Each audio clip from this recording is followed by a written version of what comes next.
Hello One Piece enthusiasts, I am the One Piece nerd and welcome back to another video after a very long time. Today let's talk about 1054. So the month-long break is over and I also took a little bit of break because of a little bit of issues, but who cares? Chapter 1054 is out and let's talk about it. Oh my god, Oda. What the hell, bro? So there's just so much information to unpack. We knew chapter 1054 was going to be a banger. It was going to be a banger. We knew something big was about to happen. But I did not expect what we got this time around. Just as always, Oda seems to surpass expectations every single time something big happens. Let's talk about it.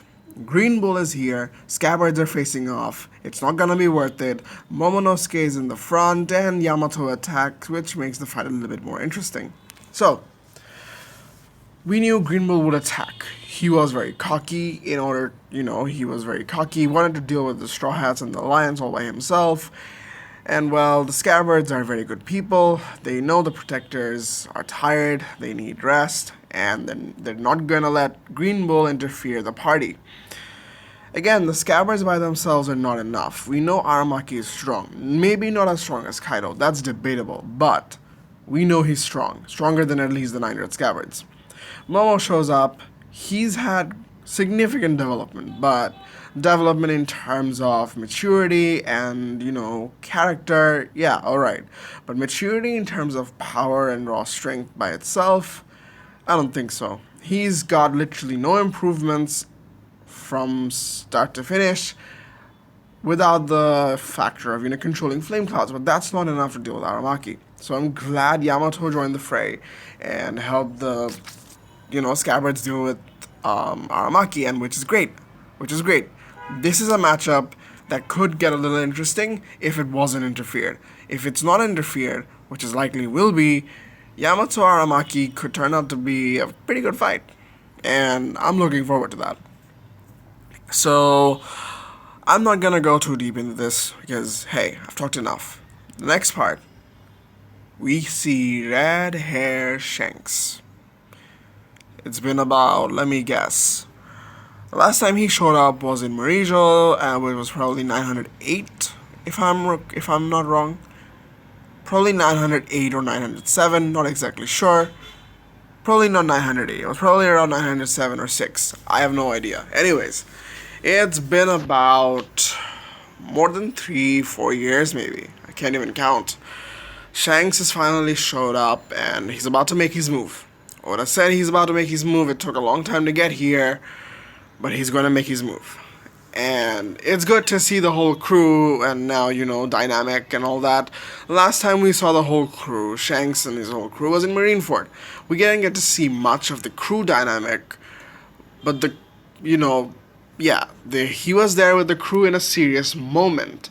But we've never actually seen them being on a neutral state or, what I mean by that is we didn't see the crew dynamic in, not so serious, not so normal sort of situation.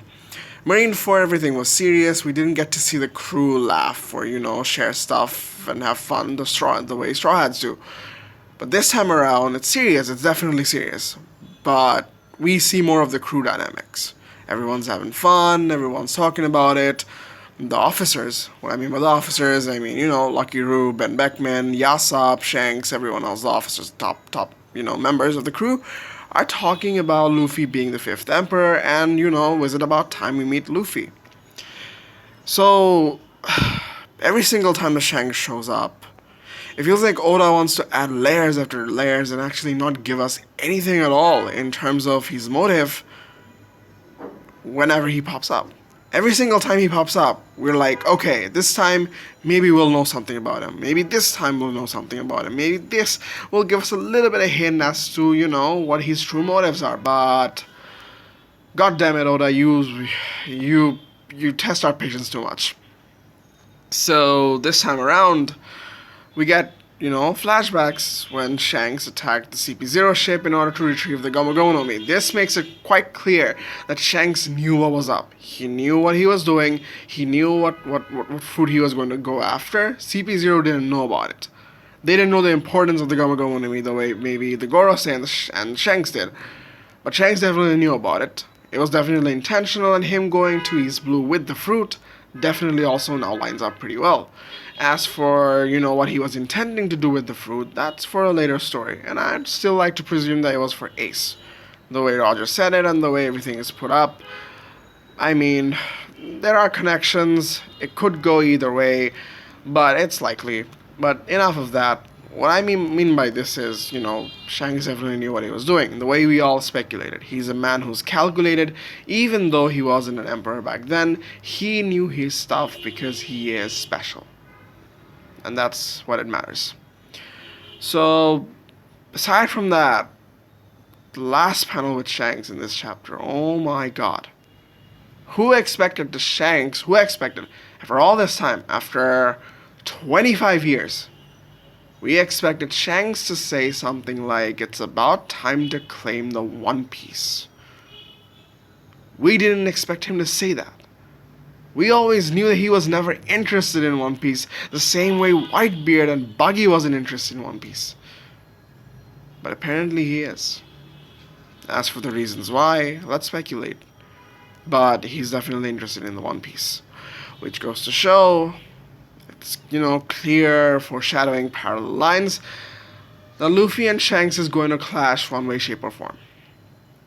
The way Luffy would become a great pirate, in Shanks' eyes, is the day when Luffy defeats Shanks in Davy Backfight or in some sort of a battle in order to claim the One Piece. Now, as to why Shanks really does want to claim the One Piece, I do have a slight bit of speculation. So, with Big Mom and Kaido out of the way, the world in chaos, Blackbeard making his move, Sabo doing what he did, coming down a little bit later, Luffy shaking the world up, becoming the 4th Emperor, and the world is in chaos, and it's the best time to get to the One Piece. Why is that? Because when Kaido and Big Mom were in the fray, with Luffy creating a little bit of ruckus with him not having enough power to deal with him, the world was in a stalemate. Everyone was trying to get territories, trying to get one step ahead of each other by gaining power, poneglyph, area, and whatnot.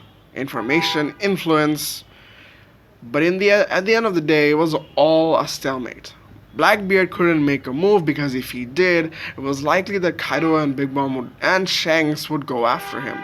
Shanks couldn't make a move because Kaido and Big Mom, although Shanks could be equal to Kaido or Big Mom, but together, facing them at once, I don't think Shanks would take that, risk. He'd never take that risk.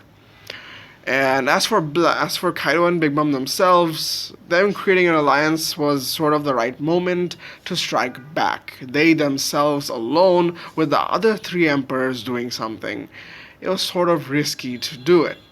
And now with, Buggy being the 4th, Blackbeard being another one, and Shanks himself, I feel like Shanks now has the best time to do something about it.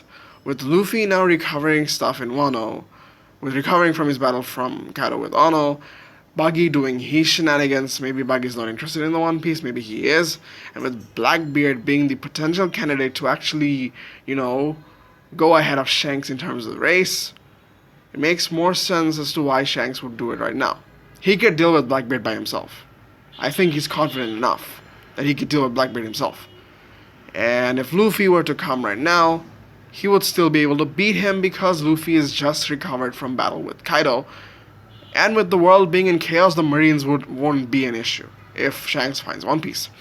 As to why he wants to find the One Piece, it's probably because most likely that he wants to guard it. He wants to be the guardian of the One Piece so that, he could stop whoever wants to reach it first. If it's Luffy, he can give him a proper fight and, take Luffy to claim the mantle. If it's Blackbeard, he could stop him at his tracks so that, Blackbeard wouldn't create a chaos by finding the One Piece and unraveling the mysteries and going up against the Marines and destroying the world order. Shanks is a very balanced person. He wants balance. He doesn't want chaos. He wants to deal with the chaos before the chaos has even started.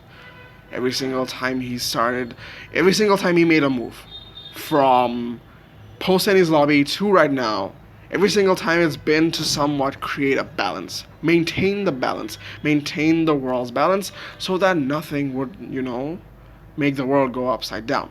This time he couldn't do it. Maybe he could, but he definitely couldn't. And now he wants to maintain the balance by finding the One Piece, so that whoever finds the One Piece gets to be the right person to find it. I don't think Shanks wants to change the world.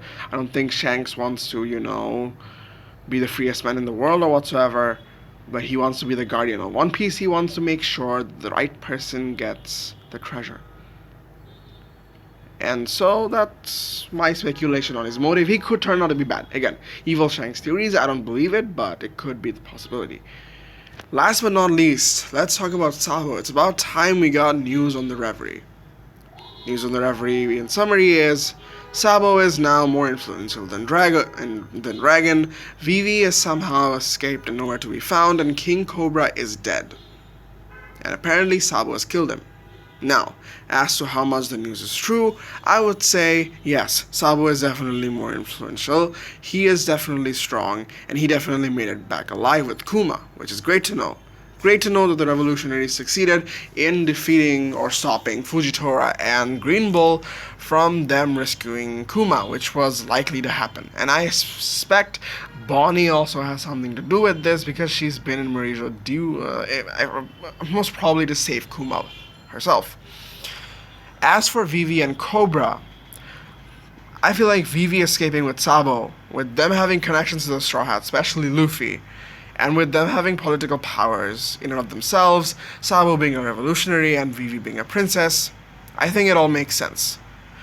I think Sabo teaming up with Vivi definitely makes sense. As for King Cobra, though, it's likely that the world government targeted King Cobra because, again, the Gorosei mentioned that King Cobra could have caught on to some of their schemes because of him being one of the 20 kings that left the ancient kingdom. That left the world government when, after the Void Century. So it's likely that King Cobra, what you might say, caught wind of some of the mysteries of the world and he needed to be stopped. Vivi was supposed to be stopped, the way we was foreshadowed when Imu was holding her picture, and Sabo just happens to be in the interlude, in sort of the interference, making it all chaotic in the background. As to Sabo killing King Cobra, we know Big News Morgans. Big News Morgans likes to create chaos in the news. He likes to come up with interesting ideas that would make him sell more papers.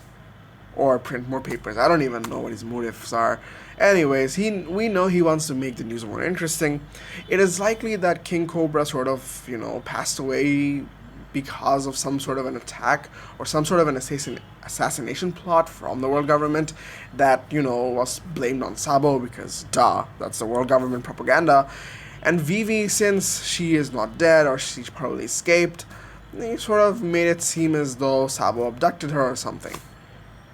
It's all highly likely, and the most logical news at this point is the fact that Sabo and Vivi escaped, King Cobra is dead, and the world is in chaos.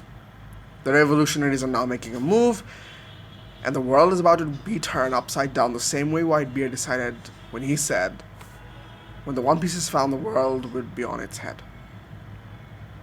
And that is it for the chapter, honestly. I have more thoughts. I'll be coming up with another extended video on the topic that I really want to talk about. But as for now, that's all for now, I guess. And until next time, peace.